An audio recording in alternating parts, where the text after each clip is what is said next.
Halo, perkenalkan nama saya Jimmy dengan NPM belakang 003. Saya berasal dari kelas A, program studi Ilmu Komunikasi Universitas Padjadjaran, dan pada saat ini saya akan mempresentasikan penelitian saya mengenai pengaruh kampanye crowdfunding di Twitter terhadap sikap berdonasi generasi Z di Pulau Jawa. Memberi sedikit latar belakang tentang mengapa saya melakukan penelitian ini, sebenarnya masalah sosial itu masih kerap terjadi di Indonesia. Menurut sebuah penelitian yang dilakukan pada tahun 2017 oleh International NGO Forum on Indonesian Development, dari 2.250 orang, sebanyak 84% diantaranya beranggapan bahwa masih saja ada masalah sosial dan ketimpangan sosial di Indonesia dalam suatu ranah. Sebagai reaksi dari fakta ini, banyak orang-orang dermawan dan organisasi-organisasi mengadakan sebuah kampanye sosial untuk melawan ketimpangan sosial dan masalah sosial ini. Untuk mendanai, mereka kadang menggunakan crowdfunding online untuk menggarap dana untuk kebutuhan kampanye mereka.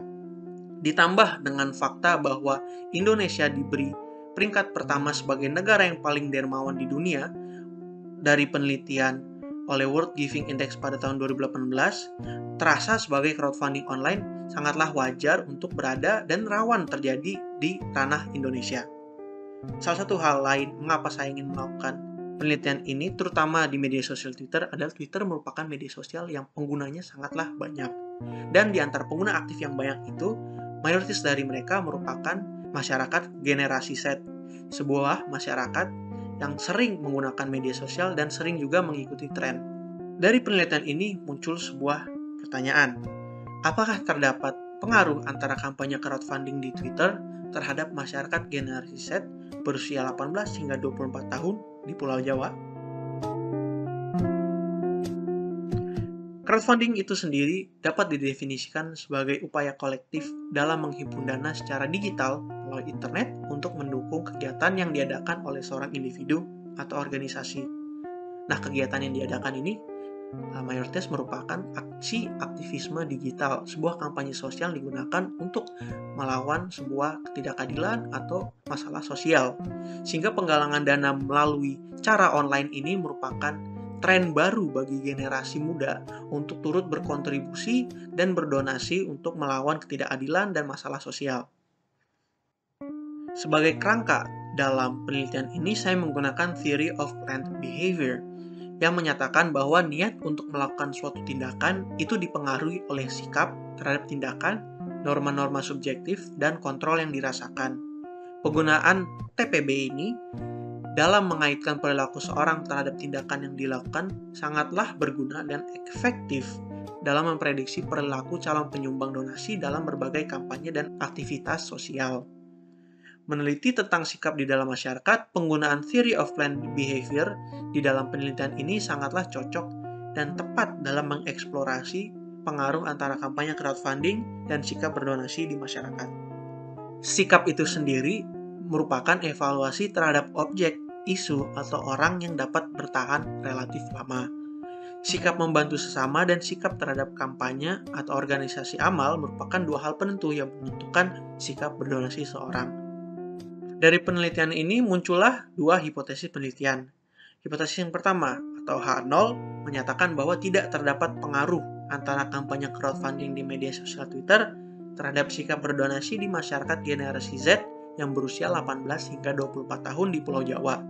Hipotesis kedua saya, atau hipotesis 1, terdapat pengaruh antara kampanye crowdfunding di media sosial Twitter terhadap sikap berdonasi di masyarakat generasi Z yang berusia 18 hingga 24 tahun di Pulau Jawa. Di dalam penelitian ini, populasi yang setelah saya pilih adalah generasi Z berusia 18 hingga 24 tahun di Pulau Jawa. Untuk sampel, saya mendapat angka jumlah responden sebanyak 485 orang. Angka ini didapatkan melalui aplikasi Zpower untuk menguji uji regresi linear berganda.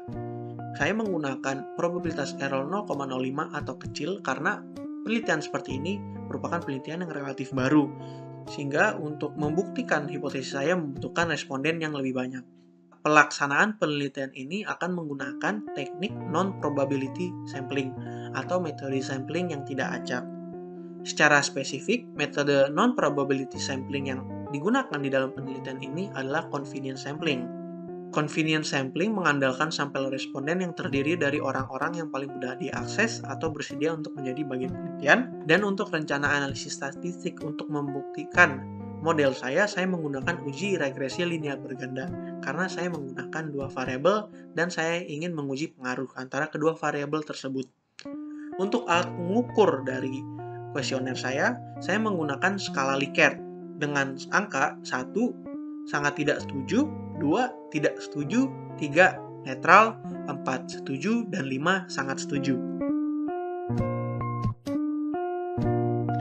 Bisa dilihat dari demografi responden saya bahwa jenis kelamin yang dominan adalah perempuan dengan angka persentase 69% dan laki-laki 31%. Untuk domisili, mayoritas responden saya berasal dari daerah Jawa Barat dan DKI Jakarta, dan sisanya berasal dari Jawa Tengah, Jawa Timur, Banten, dan DI Yogyakarta dengan persentase yang lumayan sedikit.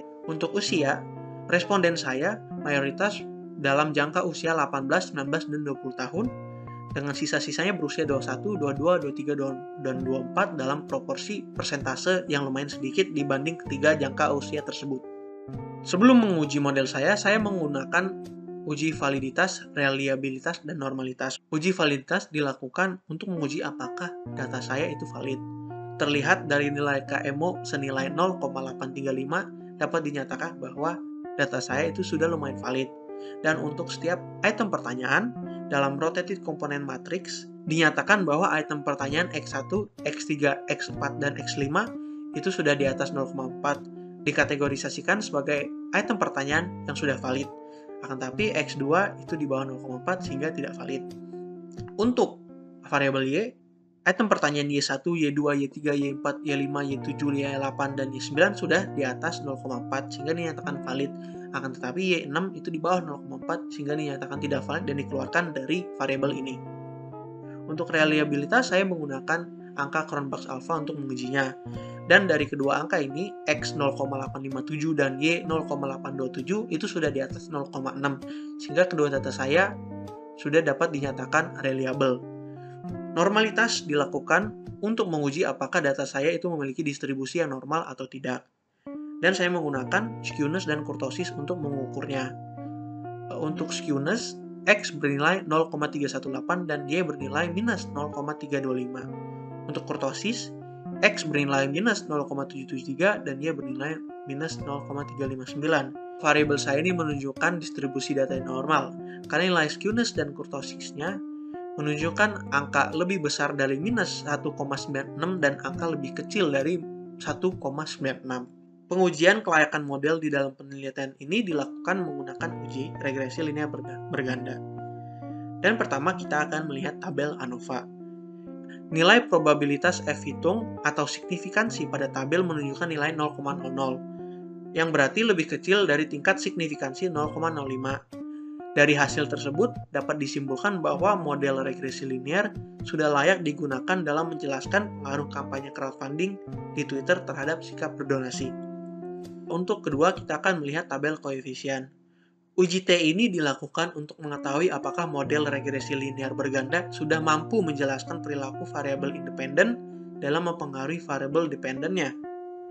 Dari hasil uji T pada tabel ini menunjukkan bahwa nilai probabilitas T hitung atau signifikansi dari variabel independen X itu sebesar 0,00, yang berarti lebih kecil daripada tingkat signifikansi 0,05. Hal ini berarti bahwa variabel independen X memiliki pengaruh yang signifikan terhadap variabel dependen Y terkait sikap berdonasi. Dan tabel yang akan kita lihat terakhir adalah tabel model summary. Tabel ini merepresentasikan uji koefisien determinasi yang dilakukan untuk mengetahui variasi pengaruh antara variabel independen terhadap variabel dependen. Melalui hasil tabel dapat dilihat bahwa nilai R-square sebesar 0,072. Angka ini menunjukkan bahwa proporsi pengaruh variabel independen X dan variabel dependen Y adalah sebesar 7,2%. Hal ini berarti bahwa kampanye crowdfunding di Twitter memiliki proporsi pengaruh terhadap sikap berdonasi sebesar 7,2%. Sedangkan Sisanya sebesar 92,8% itu dipengaruhi oleh variabel lainnya yang tidak ada di dalam model. Dari penelitian ini dapat ditarik sebuah kesimpulan bahwa keberadaan kampanye crowdfunding di media sosial Twitter memiliki pengaruh terhadap sikap berdonasi masyarakat di Pulau Jawa yang menggunakan Twitter. Dari hasil ini, dapat dikatakan bahwa hipotesis satu saya itu diterima. Meskipun itu, pengaruh kampanye crowdfunding di media sosial Twitter itu tidak terlalu signifikan. Pengaruhnya itu masih terkesan kecil dibandingkan faktor-faktor lain yang berada di luar model saya ini. Jadi meskipun terdapat pengaruh itu terkesan kecil dalam mempengaruhi sikap berdonasi di masyarakat. Itulah presentasi dari penelitian yang saya lakukan. Akhir kata saya katakan sekian dan terima kasih.